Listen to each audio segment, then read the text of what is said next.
रोते हुए पौधों की आवाजें कैसे रिकॉर्ड की गईं? पौधे क्यों रोते हैं? नई हैरानकुन तहकीक। इंसान तो मुतअद्दिद किस्मों की आवाजें निकालकर शिकायत, तकलीफ या दुख का इजहार करते हैं और ऐसा सिर्फ मुंह से ही मुमकिन है।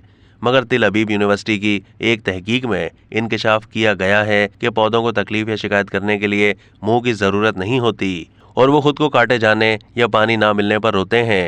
मार्च 2023 के आखिर में एक तहकीक में बताया गया है कि टमाटर और तंबाकू के पौधे काटे जाने या पानी की कमी पर मखसूस आवाजें खारिज करते हैं। इन आवाज़ों में खतरे की नौयत के नतीजे में तब्दीलियां भी आती हैं, मगर हमारे कान उनको सुनने के काबिल नहीं होते। इस तहकीक के नतीजे से वो आम तस्वुर मुस्तरद हो जाता है कि पौधे अपने माहौल में खामोशी से जिंदगी गुजारते हैं। इस तहकीक के लिए माहिरीन ने पौधों को एक अलग थलग तहखाने में लगाया जहां मुकम्मल खामोशी थी। उसके बाद अल्ट्रासोनिक माइक्रोफोन्स को पौधों के करीब रख दिया गया और फिर उनके साथ मुख्तलिफ तजर्बात किए गए। जैसे कुछ पौधों को 5 दिन तक पानी नहीं दिया गया, कुछ की जड़ों पर कट लगाए गए, जबकि कुछ पौधे ऐसे थे जिनके साथ कोई गैर मामूली सलूक नहीं किया गया। ऑडियो रिकॉर्डिंग से साबित हुआ है कि पौधे 40 से 80 किलो हर्ट्ज फ्रीक्वेंसी में आवाजें खारिज करते हैं। जिन पौधों के साथ कुछ नहीं किया गया था वो औसतन 1 घंटे में 1 क्लिक जैसी आवाज निकालते, मगर पानी से महरूम या जख्मी किए जाने वाले पौधे हर घंटे दर्जनों आवाजें खारिज करते थे। तहकीक के मुताबिक पौधों की जानिब से इन आवाज़ों के जरिए सिग्नल भेजे जाते हैं ताकि उनके माहौल में मौजूद जानदार उन्हें सुनकर अपने रवैयों को बदल सकें।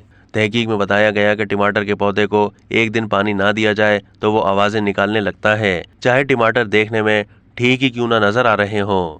ये आवाज़ें पॉपकॉर्न बनने या टाइपिंग करने जैसी होती हैं और पानी ना मिलने पर ये आवाज़ें 5 दिन में उरूज पर पहुंच जाती हैं, जिसके बाद पौधा सूखने पर ख़त्म होने लगती हैं। अलबत्ता अगर पौधे को काटा जाता है या कोई नुकसान पहुंचता है तो वो ज़रा मुख्तलिफ आवाज़ खारिज करता है। इन आवाज़ों की फ्रीक्वेंसी इतनी ज़्यादा होती है कि इंसानी कान उन्हें सुन नहीं पाते, मगर मुहक्किकीन के ख्याल में ऐसा मुमकिन है कि कीड़े, दीगर मेमालिया जानदार और पौधे उनको सुन लेते हों। साइंसदानों ने बताया कि नताइज से इंदिया मिलता है कि फूलों से भरा एक मैदान बहुत ज़्यादा पुरशोर मकाम होता होगा, मगर हम वो आवाज़ें सुन नहीं सकते।